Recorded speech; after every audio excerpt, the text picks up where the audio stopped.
Que nos visitam, o pastor da igreja, o pastor Ricardo, ele não está aqui presente, está em uma viagem, salvo engano, Fortaleza. Se eu não estou enganado, está em Fortaleza, foi convidado para a igreja de lá, para pregar, anunciar a palavra nesse final de semana, Aquiraz, né? Pronto, está em Aquiraz, na igreja presbiteriana de Aquiraz, ministrando a palavra do Senhor, por isso também não está aqui presente nesta noite. Mas vamos à leitura da palavra, Lucas, capítulo 4, iremos ler do versículo 1 ao versículo 13. Assim diz a palavra do Senhor. Jesus, cheio do Espírito Santo, voltou do Jordão e foi guiado pelo mesmo Espírito no deserto, durante 40 dias sendo tentado pelo diabo. Nada comeu naqueles dias, ao fim dos quais teve fome. Disse-lhe então o diabo: se és o Filho de Deus, manda que esta pedra se transforme em pão. Mas Jesus respondeu: está escrito, não só de pão viverá o homem. E elevando, mostrou-lhe num momento todos os reinos do mundo. Disse-lhe o diabo: dar-te-ei toda esta autoridade e a glória destes reinos, porque ela me foi entregue, e a dou a quem eu quiser. Portanto, se prostrado me adorares, toda será tua. Mas Jesus lhe respondeu: está escrito, ao Senhor teu Deus adorarás, e só a Ele darás culto. Então o levou a Jerusalém, e o colocou sobre o pináculo do templo, e disse: se és o Filho de Deus, atira-te daqui abaixo, porque está escrito, aos seus anjos ordenará a teu respeito que te guardem, e eles te sustentarão nas suas mãos, para não tropeçares em alguma pedra. Respondeu-lhe Jesus: dito está, não tentarás o Senhor teu Deus. Passadas que foram as tentações de toda sorte, apartou-se dele o diabo até o momento oportuno. Senhor nosso Deus, nosso Pai, nós queremos te rogar nesse momento pela meditação da tua palavra, que o Senhor possa preparar os nossos corações duros, corações de pedra, Senhor. Que o Senhor possa colocar um coração de carne, que o Senhor possa preparar a terra para receber a semente, que ela venha frutificar, Deus.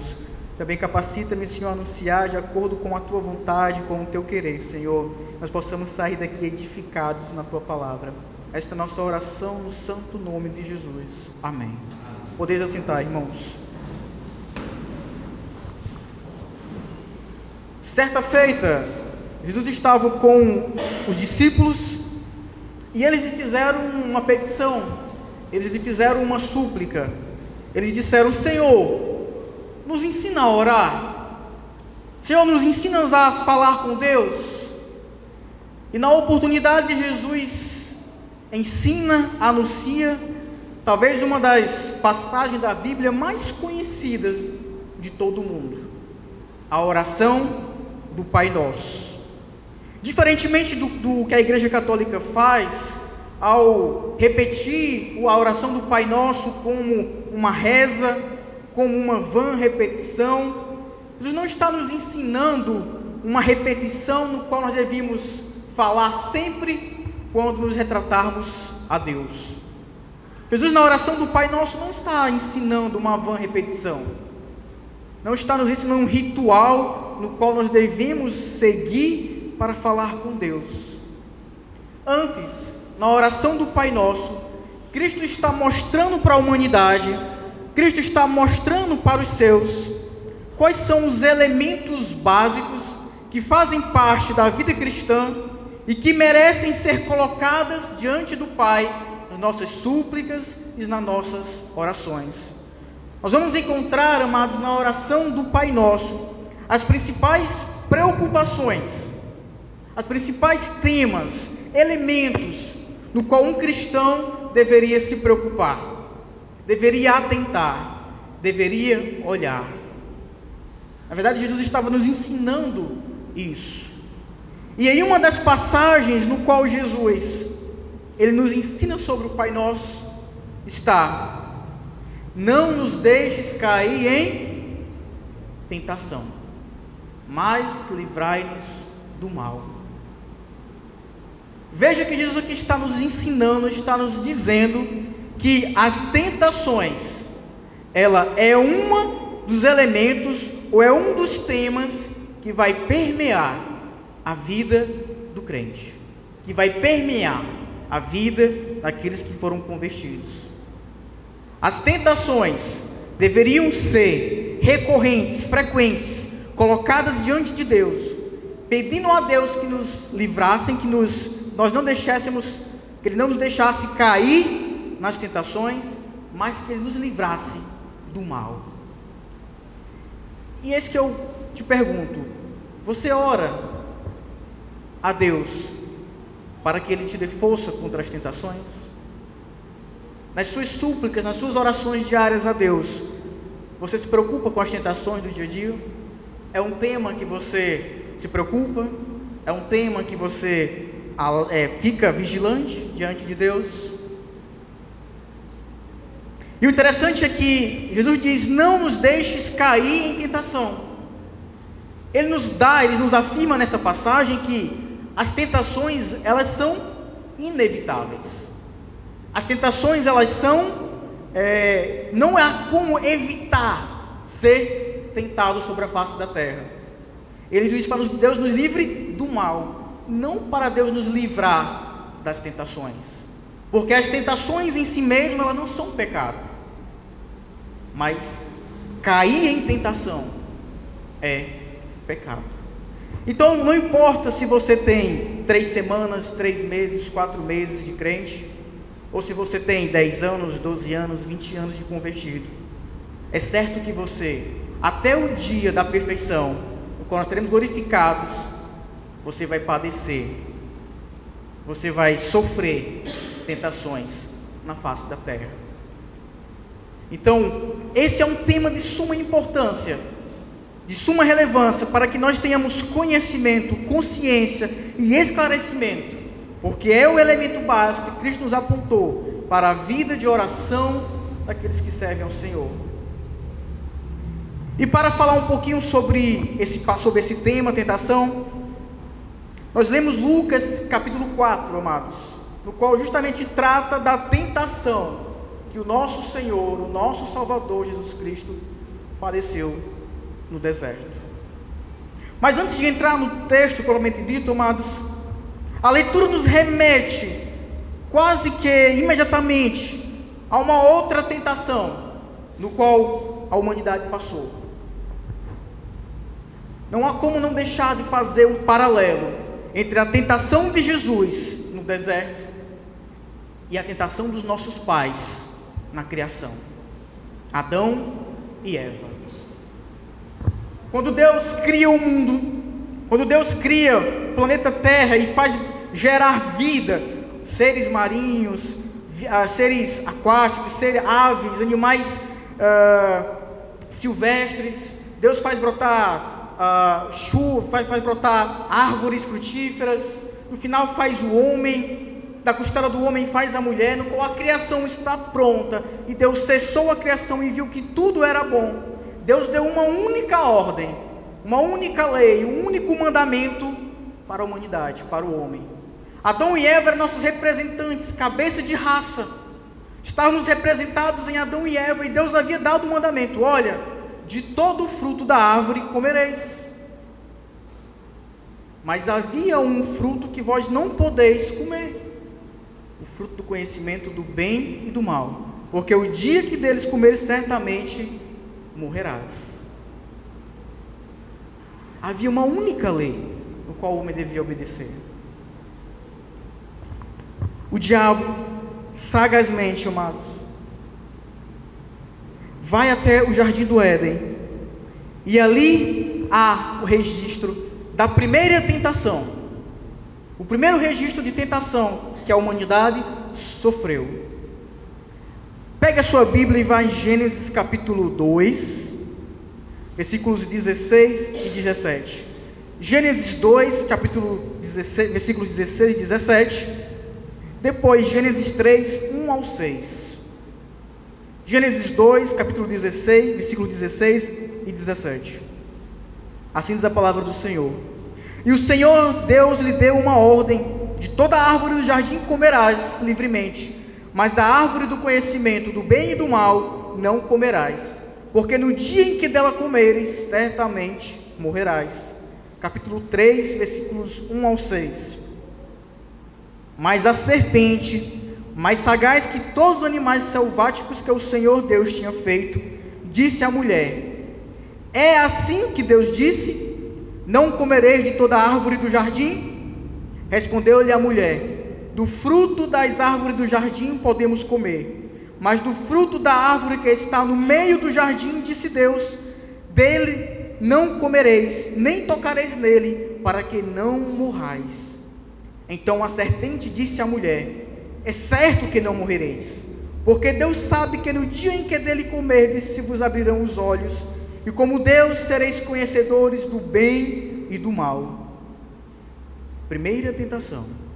Vendo a mulher que a árvore era boa para se comer, agradável aos olhos, e árvore desejável para dar entendimento, tomou-lhe do fruto e comeu, e deu também ao marido, e ele comeu. Aqui nós temos o relato, o registro da primeira tentação que a humanidade sofreu. E nós vamos ver o como o diabo ainda se utiliza das mesmas estratégias sagazes, meticulosas, articulosas e sutis quando ele vai tentar Cristo. A tentativa do diabo, amado, de fazer cair a humanidade através de nossos pais Adão e Eva, se concretizou. Ali nós somos representados por Adão e Eva. Ao ser tentados pelo diabo, eles não deram ouvidos à voz de Deus, não confiaram na palavra de Deus, naquilo que Deus havia dito para eles, antes deram voz àquilo que é o que o diabo anunciou, aquilo que o diabo comunicou, aos enganos de Satanás. Caíram em tentação, e com eles nós caímos, ali representados, a humanidade representada, e Adão e Eva. E hoje somos consequências, o pecado do mundo, a morte, as mazelas, e tudo o que acontece, amados, é consequência desse primeiro ato de tentação. Nesse primeiro registro bíblico da primeira tentação, se os nossos pais não tivessem caído em tentação, certamente as coisas seriam diferentes. O pecado não havia entrado no mundo. Veja que era um momento crucial da criação. Séculos depois, talvez milênios depois, há um outro momento da história da humanidade crucial. Deus, em seu plano redentor, Deus, no seu plano de salvação da humanidade, Ele encarna-se na forma humana, através de seu Filho Jesus Cristo. Nasceu de uma virgem, tomou forma de homem, era carne como nós. E ali, quando Ele está no deserto, Jesus vai em uma grande missão, a de cumprir o plano salvífico de redenção da humanidade. E nesse outro ápice, nesse clímax do plano de Deus, para remir os pecados cometidos pelos nossos pais, a serpente se apresenta. A antiga serpente lá do paraíso se apresenta ao nosso Criador, se apresenta a Jesus encarnado, ao Filho de Deus, para o tentar. Se estávamos representados em Adão e Eva, em Cristo também estávamos representados. Outro cabeça de raça, porque através da desobediência de um homem muitos caíram, mas pela obediência de um só homem também muitos foram justificados. E o diabo, para tentar frustrar os planos de Deus, o que é impossível, ele se apresenta ao nosso Senhor e Salvador Jesus Cristo para o tentar. Amados, é sabido que Deus não pode ser tentado, como o próprio Tiago fala. Olha, Deus não se tenta, Deus não pode ser tentado pelo mal. Mas aqui há um ponto pacífico na teologia, de que quem está sendo tentado é a natureza humana de Jesus. Jesus, enquanto Deus, não pode ser tentado, mas Jesus, enquanto homem, ele foi tentado. E aqui, amados, ele passou por todo o nosso sofrimento. Então Jesus é tentado em sua natureza humana, na sua carnalidade, na sua encarnação, ele é tentado. Deus não se tenta, mas Jesus, na forma humana, na sua natureza humana, ele foi tentado pelo diabo. Veja que é um ponto crucial na nossa história, da nossa redenção. Agora voltemos ao texto, amados. Lucas capítulo 4, versículos 1. O texto diz assim: Jesus, cheio do Espírito Santo, voltou do Jordão e foi guiado pelo mesmo Espírito no deserto. Amados, no capítulo 3, versículos 21 e 22 de Lucas, tem um acontecimento anterior a esse de Jesus ir para o deserto. Jesus é batizado por João Batista no Rio Jordão. O batismo de Jesus no Rio Jordão, quando ele foi batizado, ouviu-se uma voz que rasgou o céu naquele momento, e essa voz dizia: Tu és o meu filho amado, em ti me comprazo. Quando Jesus é batizado por João Batista, a voz de Deus ecoa nos céus, dizendo: Tu és o meu filho amado, em quem me comprazo, em quem tenho felicidade, em quem tenho alegria, em quem tenho prazer. Tu és o meu filho. E eis que uma pomba, o Espírito Santo na forma de pomba, desceu sobre Jesus, o ungindo.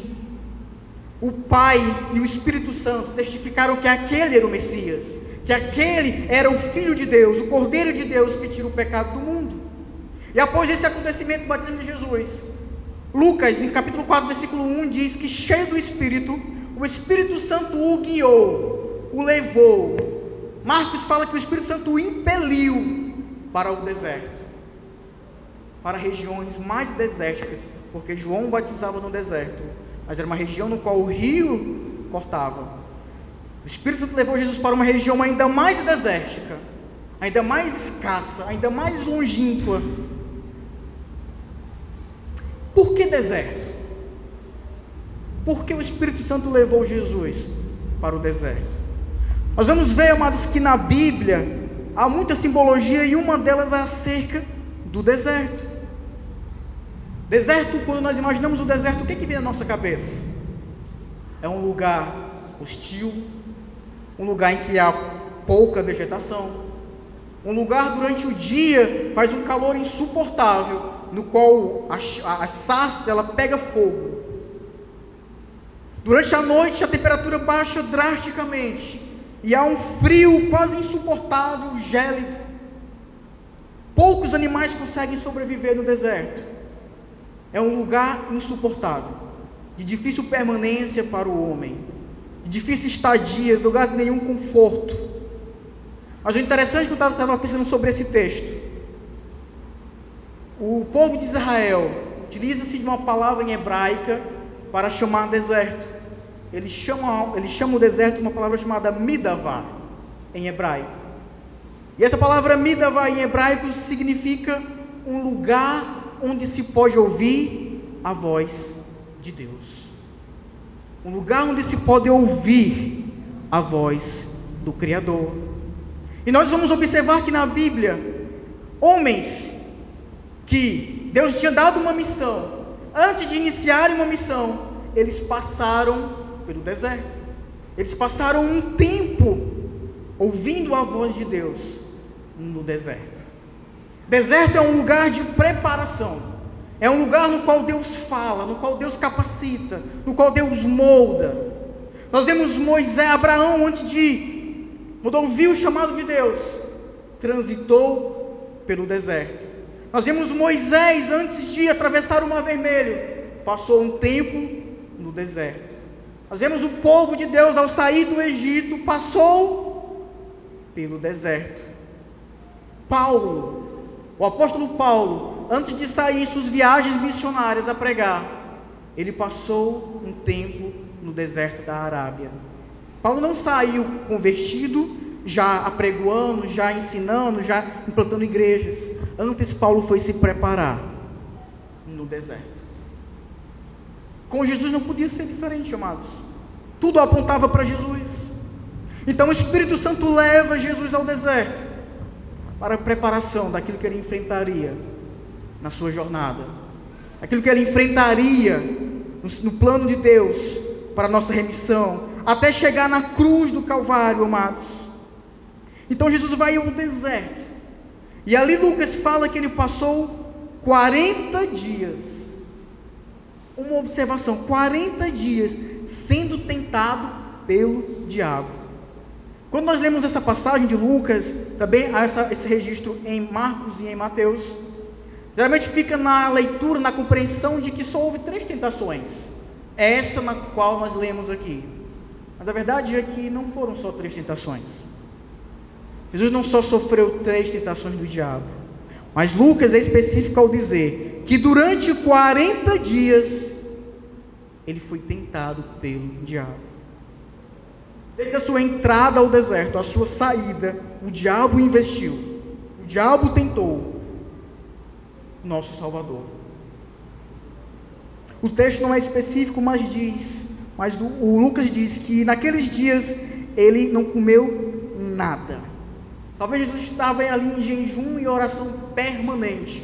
Foi essa a orientação que ele nos deu. Então certamente ele estava em oração e em jejum. E ao final dos 40 dias, Lucas diz que ele teve fome. No final, os 40 dias, no final do seu tempo no deserto, ele teve fome. Então, o escritor ele vai detalhar, ele vai explicar, ele vai nos mostrar, através do registro, 3 tentações que o diabo realizou, que o diabo fez. Provavelmente, amados, talvez a investida mais potente, a investida mais cruel, com maior intensidade, com maior força, que o diabo intentou contra o nosso Senhor. No versículo 3, veja, Jesus está 40 dias no deserto. O autor diz que ele já está com fome, que ele já está faminto, que nesse período ele não comeu nada. E nessa oportunidade, depois de tantas tentações, o diabo se apresenta novamente para ele. Ele faz a seguinte indagação. Versículo 3. Disse-lhe então o diabo: se és o Filho de Deus, manda que estas pedras se transformem em pão. Se és o Filho de Deus, manda que estas pedras se transformem em pão. Veja o que o diabo faz, amados, para tentar Jesus. O que Jesus ouviu antes de ir para o deserto? O que Jesus ouviu de Deus antes de ser levado pelo Espírito Santo ao deserto? O que foi que aquela voz que rasgou os céus testificou dele? Este é o meu filho. Este é o meu filho em quem me comprazes. Deus havia falado, declarou para todos ouvirem que Jesus era o filho dele, o prometido, o Messias, o Salvador, o cumprimento da palavra. Este é o meu filho em quem muito me comprazes.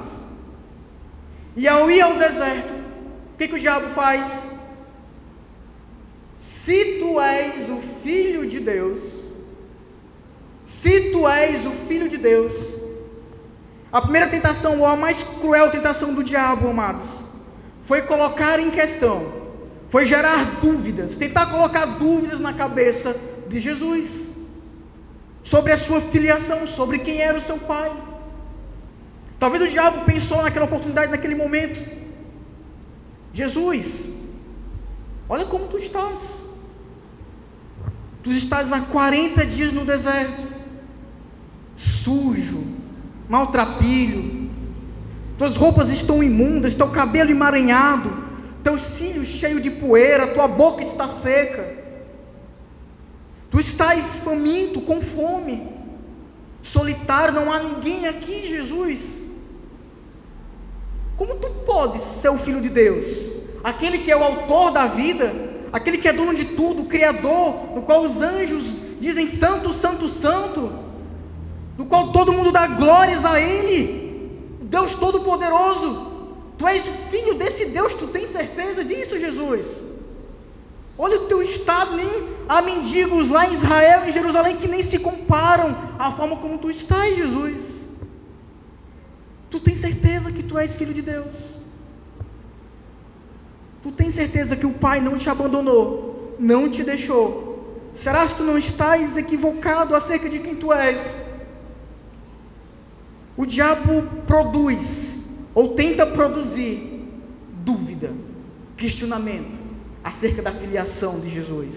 Tenta contrariar aquilo que Deus havia falado, que Ele era o Filho de Deus. Não é isso que Ele faz ainda conosco, em nossos tempos, no nosso meio? Quando nós sofremos uma tentação, quando nós padecemos ou passamos por algo, vem à nossa consciência pensamentos malignos do tipo: será se tu és filho de Deus? Será mesmo que Deus é teu Pai? Se Deus é teu Pai, por que tu passa por isso? Por que você está desse modo, desse jeito? Será se você é salvo? Será se você é eleito? Será se Deus olha para ti e cuida de ti? Olha, lá o irmão da igreja, tu está vendo as bênçãos da vida dele. Ali parece que Deus está abençoando, ele é filho de Deus, olha a santidade dele. Mas olha tu, como tu estás? Você tem certeza que é filho de Deus? Às vezes o diabo manda uma pessoa para questionar, para duvidar. E aqueles que não ouvem aquela voz do alto do céu dizendo: esse é meu filho amado, talvez caiam na tentação do diabo. Talvez pensam que não sejam filhos adotivos de Deus e passam a ouvir a voz do tentador. Depois de ter tentado produzir essa dúvida em Cristo, o diabo ainda faz mais outra observação. Ora, 40 dias no deserto, ele está com aspecto de fome. Alguns estudiosos dizem, amado, que passar 40 dias sem comer, você beira um colapso fisiológico e mental. Você beira um estado total de desnutrição, qual o seu corpo padece a tal ponto que você pode entrar em surto. É um estado intenso de ausência de alimentos. Então Cristo não está aqui passando por uma fome de um dia, de 2 dias, que nós passamos às vezes em jejum. São 40 dias como humano padecendo. E o diabo talvez pensou: ele está fraco, o seu corpo está exigindo comida. O diabo analisa a situação e olha o que ele diz: manda que esta pedra se transforme em pão. O diabo analisa a situação, o contexto, identifica um ponto fraco, entre aspas, fraco, tá? Porque sabemos que Deus, nele não havia fraqueza moral, mas ele padecia daquilo que nós padecemos, sentia fome. Ele, observando essa situação, ele é certeiro naquilo que ele quer tentar. Ele diz: Jesus, tu estás com fome. Se tu és filho de Deus, manda que esta pedra se transforme em pão e sacia a tua fome. Acaba com isso, Jesus. Acaba com essa fome, com essa situação que tu estás passando. É só tu dizer: pedra se transforma em pão e come. E acaba com isso. Não precisa tu passar por essa situação, por esses dias sem comer. Tu és um filho de Deus. Tu estás com fome. Faça isso e acabou. Olha como ele é sutil. Olha como o diabo ele é sagaz, meticuloso, expert em tentar.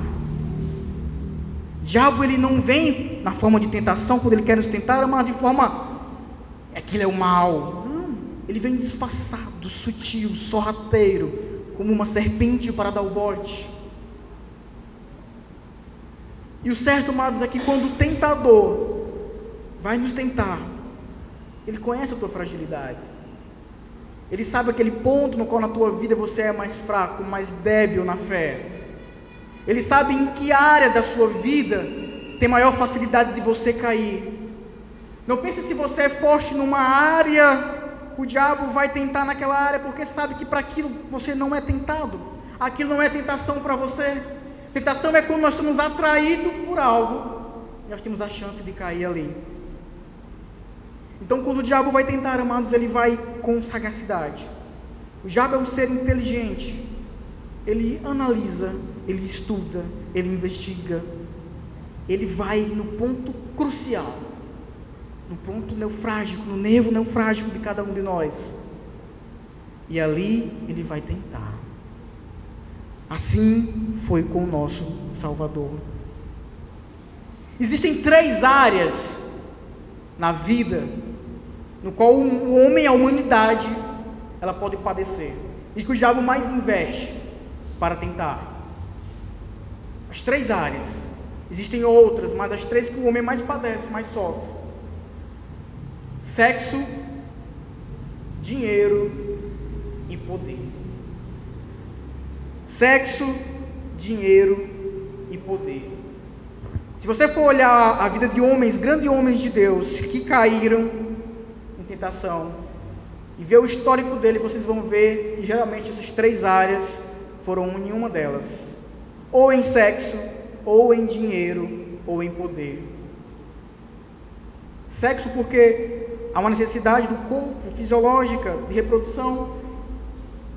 O pecado desnorteou, deixou fora de controle as nossas paixões carnais.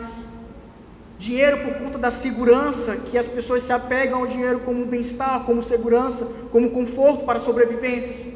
E o prestígio como um alto ego, que as pessoas sentem necessidade de serem glorificadas, admiradas, louvadas, prestigiadas. Por isso a Bíblia tanto fala de ego, de renuncia a si mesmo. As 3 áreas que o diabo sempre vai tentar contra a vida daqueles que servem a Deus.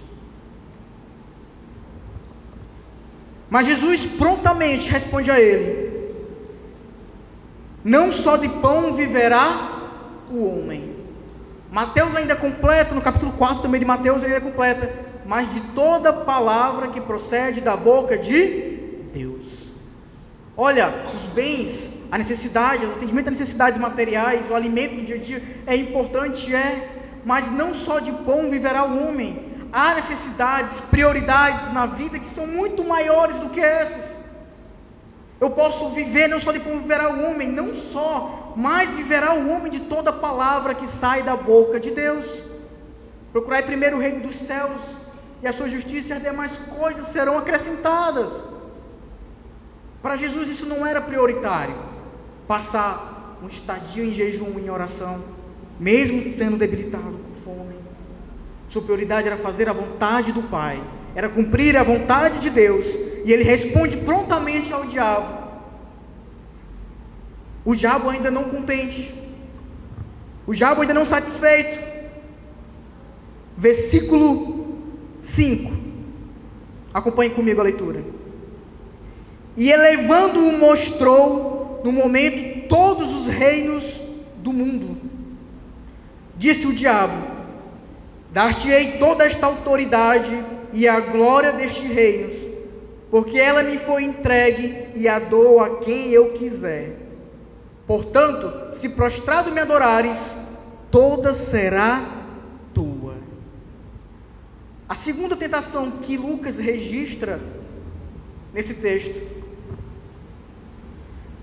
o diabo tenta Jesus mostrando um caminho mais fácil, um atalho, um caminho mais curto para ele cumprir a sua missão.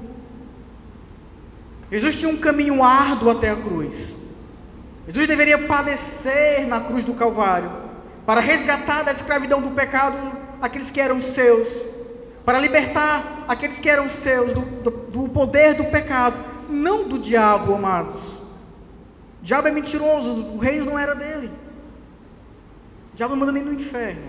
Jesus tem as chaves do inferno. O diabo, ele é engenhoso nas suas mentiras, nas suas artimanhas, mas ele mostrou: olha, Jesus, não precisa tu ir na cruz do Calvário, não precisa padecer por isso. Faz o seguinte: dobra-se diante de mim, um pouquinho, 20 segundos, meio minuto, 1 minuto, curva-se diante de mim e eu te darei o reino, todos os reinos que tu vês. Eu te darei tudo aquilo que tu está vendo aqui, Jesus, esse poder, essa glória. Basta tu se curvar diante de mim, e eu te darei tudo isso. O diabo tenta a Jesus, amados, querendo que Jesus se corrompa pelo poder, pela glória dos homens, pelo caminho mais fácil. O diabo aqui atenta o caminho de Deus, o caminho de Jesus para a cruz, para o monte do Calvário. Não precisa tu ir para lá, para aqui mesmo, se curva diante de mim. Amados, cuidado quando alguém lhe apresenta um caminho muito fácil. Cuidado quando alguém lhe apresenta um caminho de vantagens no qual não há nenhum ônus para você. A Bíblia fala que a vida cristã ela é difícil, o caminho é estreito, nós temos que levar a nossa cruz. O caminho cristão não é um caminho fácil, não é um caminho de louvores, um mar de rosas, é um caminho difícil. Em toda a sua postura diante aqui na terra, das situações, vai exigir renúncia, vai exigir algum tipo de sacrifício seu.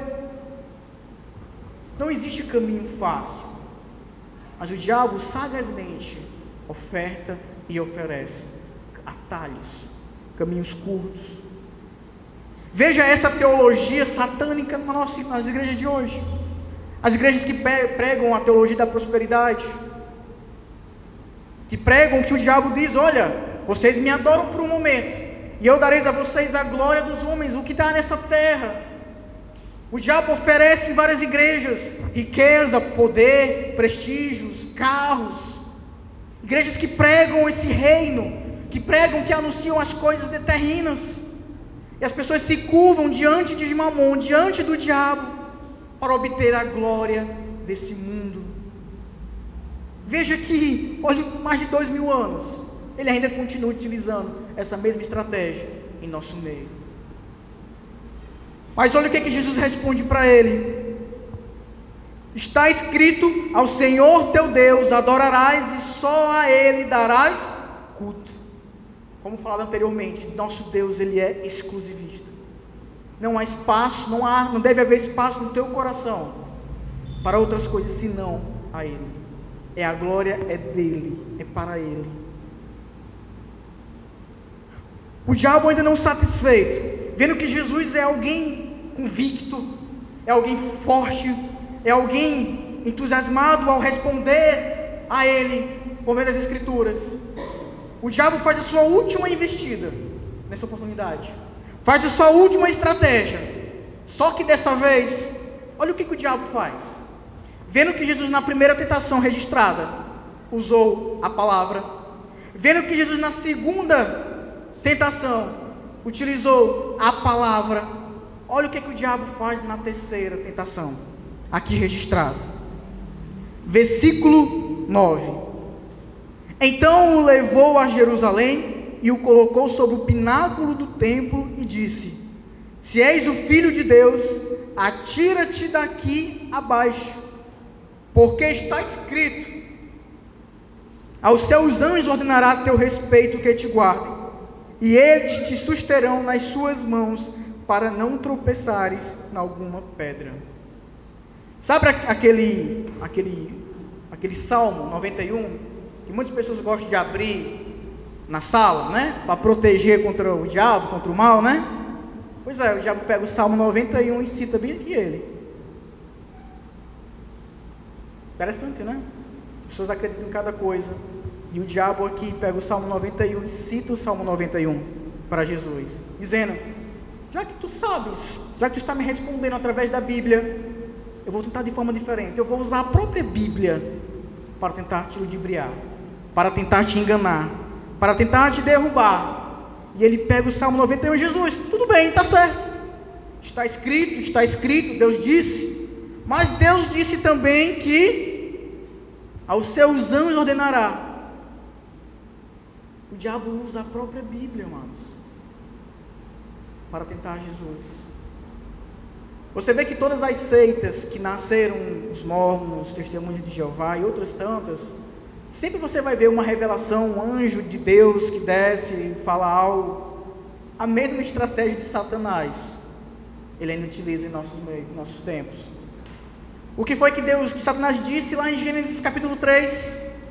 Foi assim que Deus disse que não comereis de nenhuma árvore do jardim.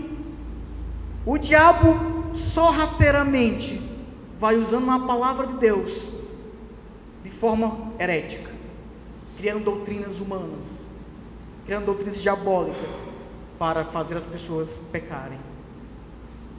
Cuidado, amados, quando você está em pecado, quando você está seduzido pelas tentações e utiliza a própria Bíblia para justificar os seus atos, as suas ações.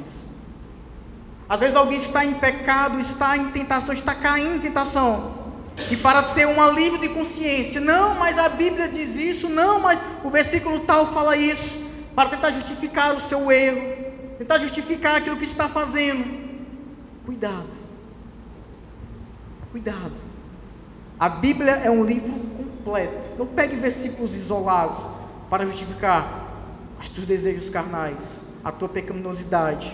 Não use a Bíblia para alívio de consciência, amados. Isso é o que o diabo faz. Isso é o que o diabo fez. Utilizasse a palavra de Deus para justificar a queda. Foi assim que ele usou com Adão e Eva. Não utilize a Bíblia para tentar a Deus. E foi justamente isso que Jesus respondeu a ele. Versículo 12. Jesus lhe respondeu: dito está, não tentarás o Senhor teu Deus. Vendo o diabo que não houve jeito, nas suas 3 últimas investidas, Jesus conseguiu sobressair. Versículo 13 diz: passadas que foram as tentações de toda sorte, apartou-se dele o diabo até o momento oportuno. Se em Adão nós caímos, em Cristo nós vencemos.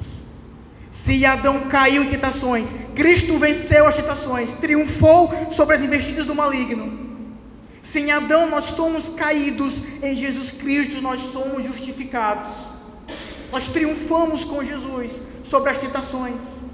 Ele nos mostrou o caminho. Em Cristo Jesus, Ele venceu, amado. Mas há uma grande diferença entre as tentações que Cristo suportou e as tentações pela qual nós passamos, nós suportamos. Cristo era homem, padecia de tudo aquilo que nós padecíamos: fome, frio, fraqueza. Cristo chorou quando perdeu Lázaro, seu amigo Lázaro. Cristo suou sangue de angústia ao nível de estresse no Getsemane que ele estava. Cristo sangrou na cruz. Cristo, enquanto homem, padeceu tudo aquilo que nós padecemos. Por isso é o nosso sumo sacerdote, que nos representa junto ao Pai, porque Ele sabe o que nós passamos nessa terra. Ele é homem como nós. Mas existe uma diferença, amados. Cristo, nele não havia corrupção. A natureza de Cristo não era uma natureza pecaminosa. Não havia nele pecado algum. Na sua essência não havia mancha, mácula, erro. A carne de Cristo, a sua natureza não se inclinava para o pecado como nós nos inclinamos. Então era impossível que Cristo caísse. Nós somos diferentes. Nós podemos cair em tentação se não observarmos, se não olharmos. Por que nós somos tentados? Há 3 agentes que nos tentam. O primeiro nós já vimos, que é o diabo. 1 Pedro capítulo 5, versículo 8 diz: olha, o diabo é como um leão, uma figura feroz, valente, que está ao vosso derredor, está à espreita, esperando um momento, uma oportunidade, uma brecha para os devorar. A Bíblia fala que o diabo é esse elemento, esse ser que está ali nas espreitas, esperando uma oportunidade para nos atacar. Então certamente um dos nossos inimigos, amados, um dos nossos tentadores é o diabo. Assim como ele tentou a Jesus, ele também nos tenta até hoje. Mas o segundo elemento, o segundo agente que nos tenta, abra sua Bíblia em 1 João capítulo 2, versículo 15. 1 João, capítulo 2, versículos 15 ao 17. 1 João, capítulo 2, versículos 15 ao 17. Assim diz a palavra do Senhor. Não ameis o mundo nem as coisas que há no mundo. Se alguém amar o mundo, o amor do Pai não está nele. Porque tudo o que há no mundo, a concupiscência da carne, a concupiscência dos olhos e a soberba da vida, não procede do Pai, mas procede do mundo. Ora, o mundo passa, bem como a sua concupiscência. Aquele, porém, que faz a vontade de Deus, permanece eternamente. O segundo agente que nos tenta é o mundo. Entenda aqui o mundo, amado, como o sistema de crenças, de valores, de ideologias, no qual vai contra a palavra de Deus, no qual tenta influenciar o homem a seguir um caminho contrário àquele que Deus havia dito em sua palavra. Vou dar um exemplo.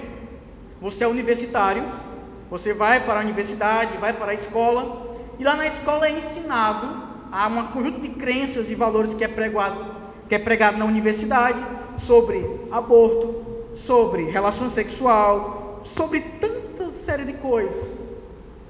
E aí você, eu sou universitário, eu sou intelectual, eu estou acima aí do pensamento leigo, do senso comum.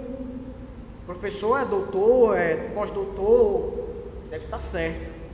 Eu não sei pouco da Bíblia, ele deve estar certo. E aí você é tentado, acredita naquilo que o mundo prega, que o mundo induz, que o mundo defende. Você quer ver um exemplo taxativo, amados? O feminismo. O feminismo que surgiu enquanto uma ideologia, lá no final da década de 1910, 1920, início do século XX. Criou-se um sistema no qual colocou a mulher em um papel que é contrário àquilo que Deus institui enquanto papel da mulher. Mas o machismo também é contrário à palavra de Deus, tá, amados? Só para dizer, tanto o machismo como o feminismo são duas correntes de pensamento mundana que são contrárias às palavras de Deus. Então você vê que o mundo, a todo instante, a todo momento, está nos tentando corromper os nossos caminhos, a não cumprir a vontade de Deus. Existe um terceiro tentador que nos faz tentar cair em tentação. Esse eu particularmente acho o mais perigoso de todos. Eu acho o mais difícil. Abra a sua Bíblia em Gálatas capítulo 5. Gálatas capítulo 5, versículos 16 e 17. Gálatas capítulo 5, versículos 16 ao 17. Assim diz a palavra do Senhor. Gálatas 5, 16 ao 17. Digo, porém, andai no Espírito, e jamais satisfareis a concupiscência da carne. Porque a carne milita contra o Espírito, e o Espírito contra a carne. Porque são opostos entre si, para que não façais o que porventura seja do vosso querer. O terceiro agente tentador, amados, é a nossa carne. Entenda que carne, a nossa natureza humana, os nossos desejos, os nossos pensamentos, as nossas intenções, as nossas paixões, aquilo que nós falamos, todo o nosso ser, a carne, aquilo que a Bíblia chama de carne, é o nosso terceiro agente tentador, aquilo que nos tenta. Por que eu disse que é uma das mais difíceis, amados? A Bíblia fala que acerca do diabo, olha, submetamos a Deus, resistir ao diabo, e ele fugirá de vós. A Bíblia manda a gente resistir ao diabo e ele vai fugir, e ele fugirá de vós. Não precisa ter medo do diabo. Não precisa você ficar com receio do diabo. Eu assisti passando na televisão um filme, eu vi uma cena de espírito ficar à noite em casa, madrugada, com medo. A Evelyn de vez em quando está lá em casa falando isso, eu estou repreendendo ela. Não precisa você ter medo do diabo, amado, dos espíritos e tal. Isso é coisa de quem é do mundo, amados. Misticismo, espiritismo, você não precisa ter medo. Deus é o nosso protetor. Nós estamos guardados em Deus. Tá? O mundo, você tem espaços, lugar de proteção sobre o mundo. A igreja está em comunhão dos santos, onde você recebe o ensino, a instrução conforme a palavra de Deus. Você está comungando, discutindo ideias cristãs, puras, santas, que te edificam, andar com pessoas que te edificam. Você se afasta um pouco daquele sistema de crenças e valores que o mundo está aí apregoando. Mas quando nós falamos da nossa carne, se nós estamos aqui na igreja, nossa carne às vezes milita contra o Espírito aqui no templo. A nossa distração em pensar em outras coisas que não cultuam a Deus. A todo momento, a todos os instantes, em todos os dias, nós militamos contra a nossa carne, contra o nosso desejo, contra o nosso eu. Ela não serve, nós estamos aprisionados ainda nessa carne. Justificados, mas ainda sob os efeitos, amados, dessa carne frágil. Como o apóstolo Paulo falou, olha, o bem que eu quero fazer, este eu não faço. O mal que eu não quero, este faço. Há um conflito dentro de nós.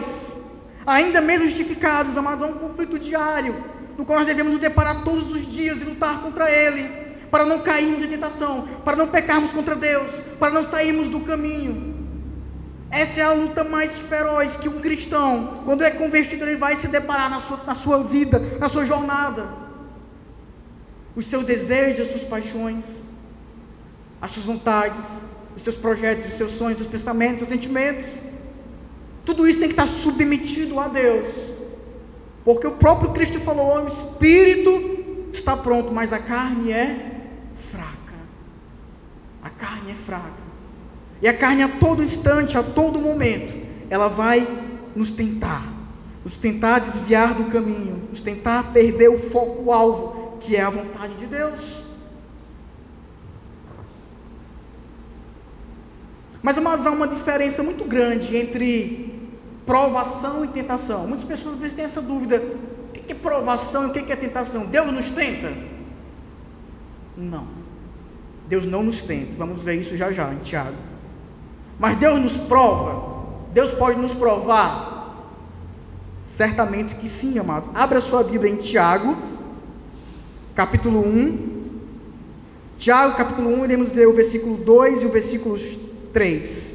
Depois Hebreus 11, 17. Tiago, capítulo 1, versículos 2 e versículos 3. Assim diz a palavra do Senhor. Meus irmãos, tende por motivo de toda a alegria o passares por várias provações, sabendo que a provação da vossa fé, uma vez confirmada, produz perseverança. O que é que Tiago está falando, irmãos? Quando vocês forem provados, seja motivo de alegria, porque uma vez provados, amados, uma vez confirmada, a vossa fé produzirá perseverança. Abra sua Bíblia em Hebreus 11, 17. Só algumas páginas anterior, você vai ver Hebreus 11, versículo 17. Diz assim: pela fé, Abraão, quando posto à prova, ofereceu Isaque, estava mesmo para sacrificar o seu unigênito, para que acolheu alegremente as promessas. A quem se tinha dito: em Isaque será chamada a tua descendência, porque considerou que Deus era poderoso até para ressuscitá-lo dentre os mortos. Veja que Tiago diz: quando fores provados, te alegra, porque uma vez confirmada a tua fé, produzirá perseverança. O escritor aos Hebreus cita o exemplo de Isaque, de Abraão, com o sacrifício de Isaque, no qual diz: olha, quando ele foi posto à prova por Deus. Então é certo que Deus pode provar você, pode provar a tua fé. Então, provação vem de Deus. Provação é para o crescimento, para o amadurecimento, para a edificação, para a dependência, ter uma consciência da dependência de Deus.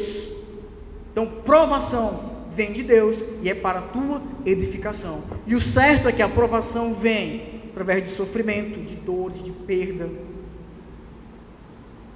Então, isso é provação. A tentação, amados, é diferente. A tentação, ela não tem o intuito de edificar, de fazer você crescer. A tentação, ela vem com o intuito de fazer você cair, pecar contra Deus. O que é a tentação? É um estímulo, uma situação no qual você é atraído a pecar, é atraído a tua natureza a desobedecer a Deus. Isso é a tentação. Dentro da aprovação de Deus, pode ter tentação? Pode. Quer um exemplo? José do Egito. José foi vendido pelos seus irmãos, colocado no fundo do poço, foi vendido como escravo. Veja a provação da fé de José nesse momento. Traído pelos seus familiares, pelos seus irmãos, foi vendido como escravo, estava dentro da provação ali de Deus, o momento mais difícil da sua vida. E num belo momento, num belo dia, enquanto ele era mordomo do seu senhor, a mulher do seu senhor chega para ele e tenta ter relação com José. Uma tentação que não provinha de Deus. Mas José estava no meio da provação de Deus. Então, no meio da tua provação, amados, lembre-se, é para edificação, é para o teu crescimento, para o teu amadurecimento, para tu ter consciência da dependência que tu tem de Deus. Mas no meio da provação, o diabo, o mundo e a tua própria concupiscência pode fazer você ser tentado, pode fazer você cair em tentação. Essa é a diferença de provação e tentação.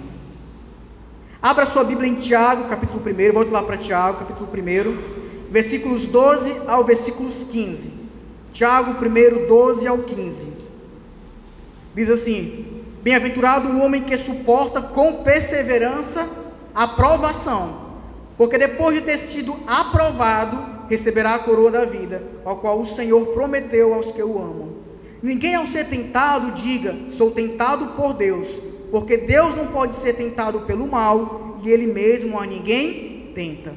Ao contrário, cada um é tentado pela sua própria cobiça, quando esta o atrai e seduz. Então a cobiça, depois de haver concebido, dá à luz o pecado. E o pecado, uma vez consumado, gera a morte. A tentação, amados, tem um processo.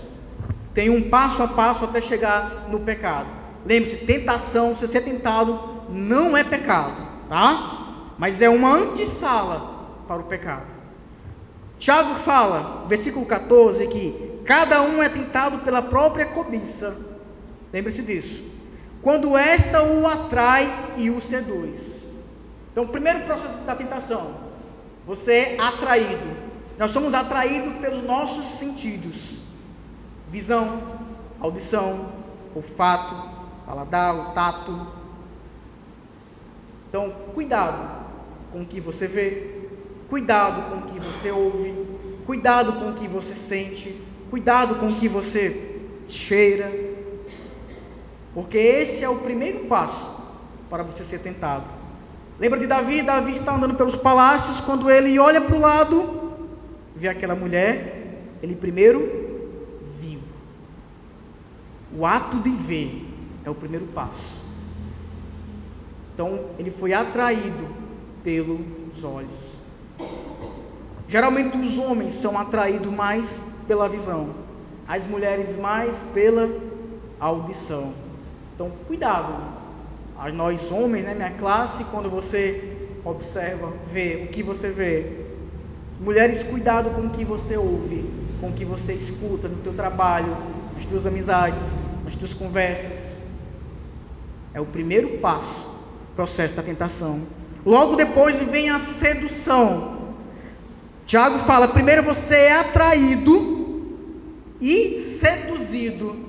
E aí a tua cobiça, depois de receber o estímulo, a tua própria cobiça, a tua própria carne, ela vai te seduzir.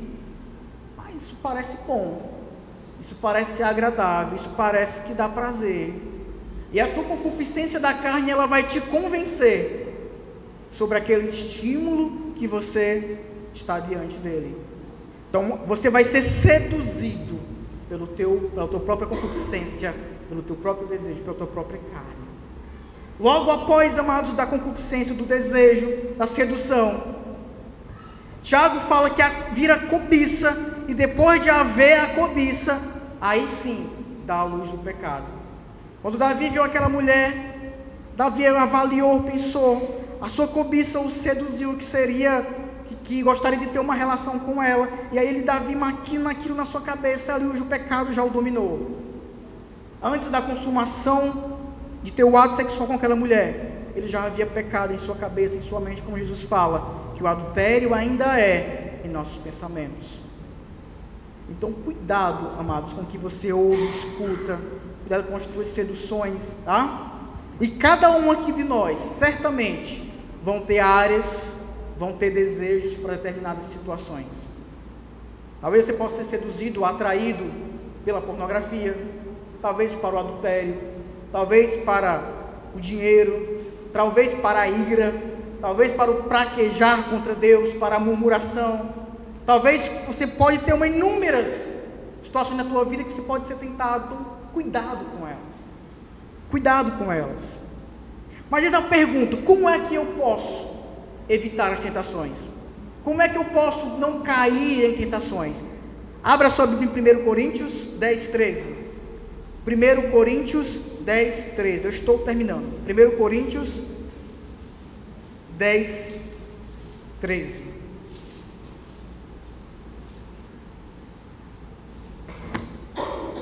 Não vos sobreveio tentação que não fosse humana, mas Deus é fiel e não permitirá que sejais tentado além das vossas forças. Pelo contrário, juntamente com a tentação, vos proverá livramento de sorte que a possais suportar. Então a primeira coisa que a Bíblia diz, amado, que a Bíblia ensina, não existe tentação que vós não possam suportar. Então aquela história de dizer assim, eu sempre caio nisso porque eu não tenho força, eu nunca é mais forte do que eu não consigo. Ou você está certo ou a Bíblia está errada. Porque a própria Bíblia fala aqui, você não é tentado além das suas forças.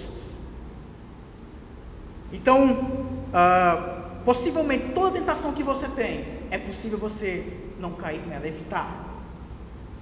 É possível você evitar, ela é evitável não cair em tentações. Tá? Então essa é uma esperança que nós temos.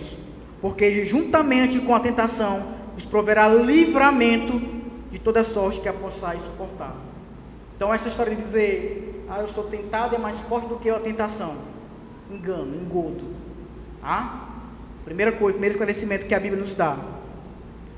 Segunda orientação que a Bíblia nos dá, abra em 2 Timóteo 2, 22.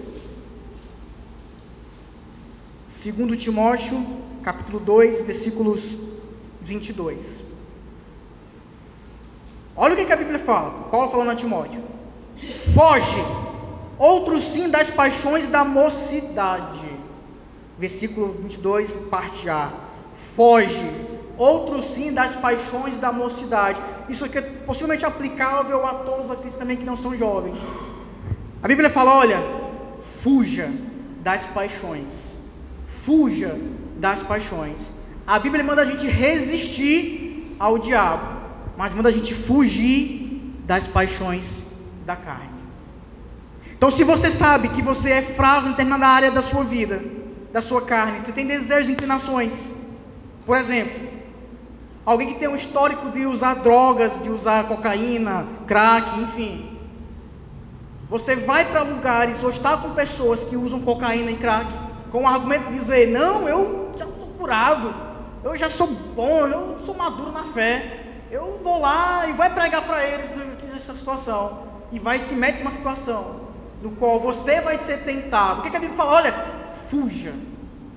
fuja, não vá lutar contra a sua carne, fuja, se esquive, se você puder, evite a situação. Eu estou sozinho no meu trabalho com uma mulher, com uma pessoa, eu ali resisto, eu sou fiel à minha esposa. Fuja, evite, não fique. A sua carne, amados, ela é cruel. Tá? Então a Bíblia manda a recomendação primeira para evitar tentações. Fuja de situações, de contextos que possam lhe comprometer. Tá? Então a primeira atenção para evitar a tentação. Fuja quando se trata da vossa natureza. A segunda orientação que a Bíblia nos dá, Mateus 26, 41. Abra sua Bíblia em Mateus 26, 41. O que nós podemos fazer para evitar as tentações? Mateus 26, 41. Olha o próprio Cristo nos ensinando.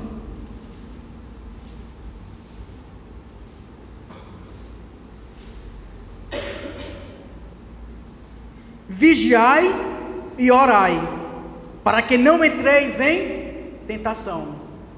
A segunda estratégia que a Bíblia nos dá para evitar cair em tentação é vigiar e orar.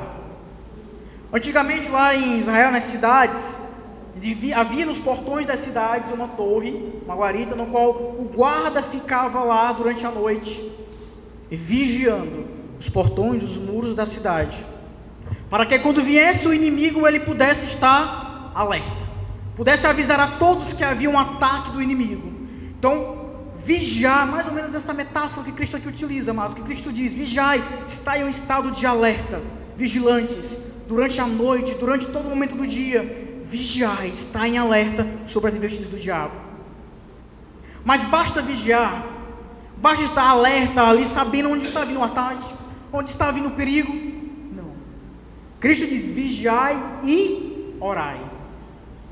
Oração é intimidade com Deus. Oração é conversa com Deus, é fortalecimento espiritual, é termos proximidade com o nosso Senhor e Salvador.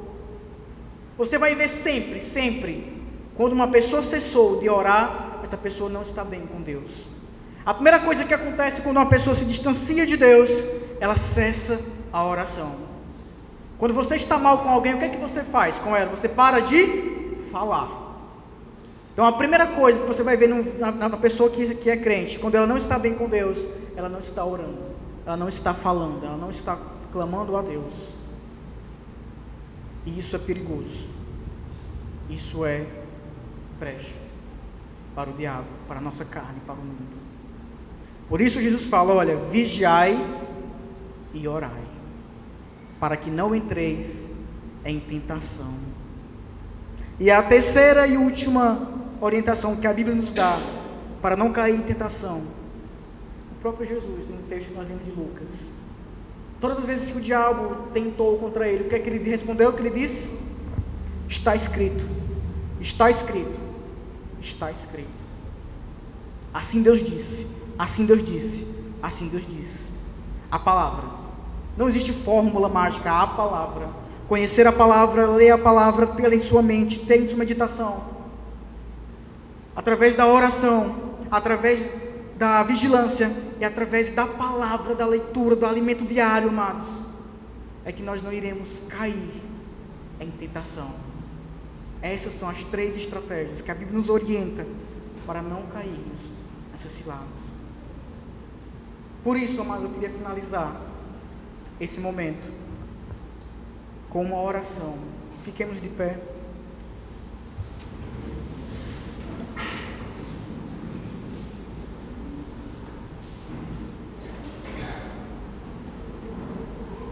Curva a sua fronte, façamos uma oração nesse momento a Deus. Senhor, nosso Deus, nosso Pai,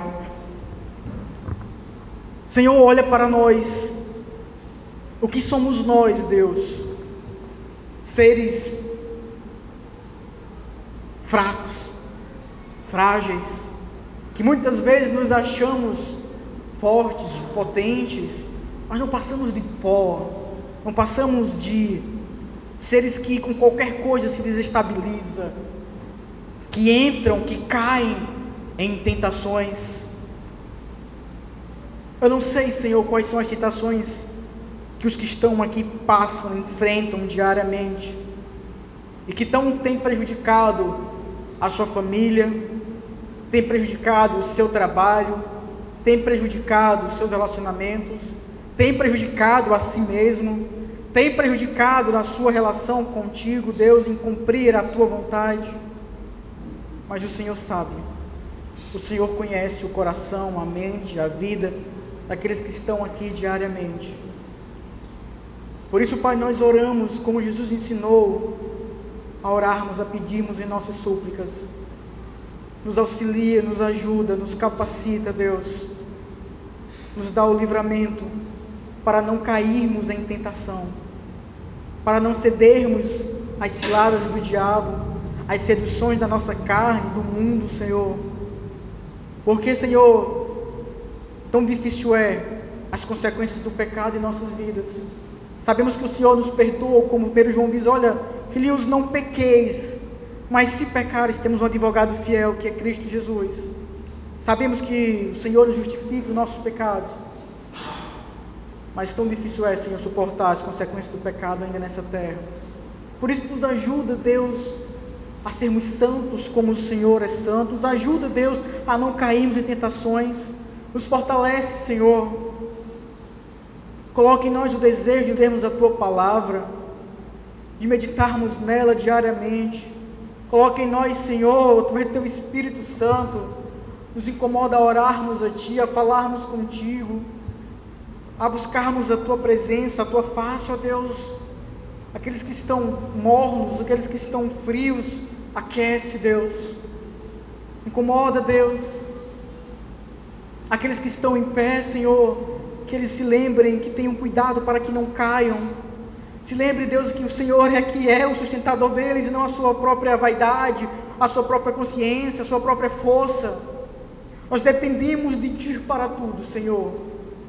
Deste povo, e eu, Senhor, careço, nós carecemos do Teu Santo Espírito, Senhor. Nos auxilia, nos ajuda nesse instante, nesse momento. Que o Senhor possa trabalhar em nossas vidas, em nossos corações, em nossas almas. Aqueles, Senhor, que pecaram, que o Senhor possa dar a consciência de que os pecados são perdoados, mas que eles não venham, Senhor, a cair mais em tentação. Fortalece-nos, Deus. Nos auxilias, Deus, a ter uma vida santa, como o Senhor requer de nós. Obrigado pela Tua Palavra, porque nós temos, Senhor, a oportunidade de lê-la, de meditarmos nela. Abre nosso entendimento cada vez mais para expandirmos, Senhor, a consciência sobre Ti. Possamos ser luz neste mundo, Senhor.